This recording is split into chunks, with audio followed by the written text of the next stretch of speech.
একটু একটু করে সব আশার আলো নিভে গেল নীলুর জীবন থেকে। হ্যাঁ বন্ধুরা, ভিডিওতে লাইক দিয়ে দেখতে থাকুন।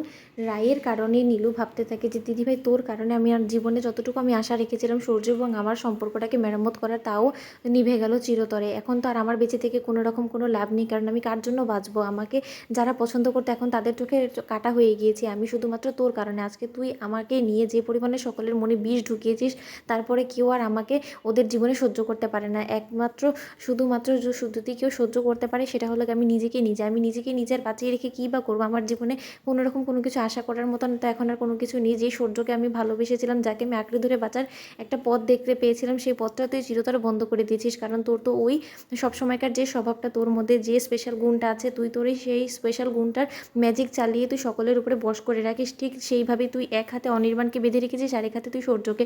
এখনও পর্যন্ত সূর্যের মনে দুর্বলতা আছে তোরকে নিয়ে। তার মানে আমি এখন কোথাও যে এক্সিস্ট করি না সূর্যের জীবন, আমি সেটা বেশ ভালো করে বুঝতে পারছি। তাহলে আর আমার এই জীবন রেখে লাভই বা কি? এর থেকে বরঞ্চ ভালো যে আমি এই জীবনটাকে চিরতরে শেষ করে দিই।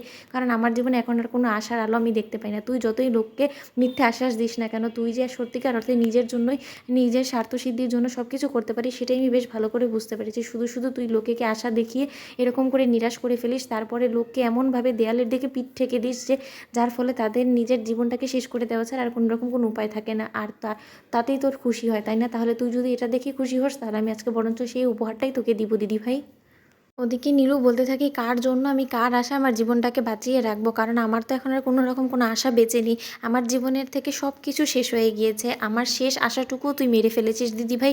ওদিকে রাই বলতে থাকে যে যে আশাটা নিয়ে আমি আজকে সূর্যের সাথে কথা বলার চেষ্টা করেছিলাম, সেই আশাটাও সূর্য চিরতরে বিষিয়ে দিয়েছে। কেন সূর্য এরকম আচরণ করলো নীলুর সাথে আমি কিছুই বুঝতে পারছি না। তখন স্রোত বলতে থাকে, তুই সূর্য দাদাভাইয়ের আচরণটাকে দেখলি, তুই একবারও নীলু দিদিভাইয়ের আচরণটাকে দেখলি না? রাই দিদিভাই তখন রাই বলতে থাকে যে আচ্ছা, নীলু যে আচরণটা আজকে আমার সাথে সকালবেলা করলো সেটা কি খুব একটা অস্বাভাবিক বলে তোর মনে হয়? কারণ নীলুর সাথে যে পরিমাণে বাজে আচরণটা সহ্য করেছে, তারপরে যে নীলু আমার উপরে এরকমভাবে ক্ষোভ ঝাড়বে, সেটা তো খুব বেশি স্বাভাবিক, তাই না? কারণ আজকে ওর যে পরিণতিটা হয়েছে সেটা তো শুধুমাত্র আমার জন্য। ওর এই অবস্থার জন্য তো আমিই দায়ী। তাহলে ও আমার সাথে এরকম বাজে আচরণ করবে না তো কার সাথে করবে বলতো?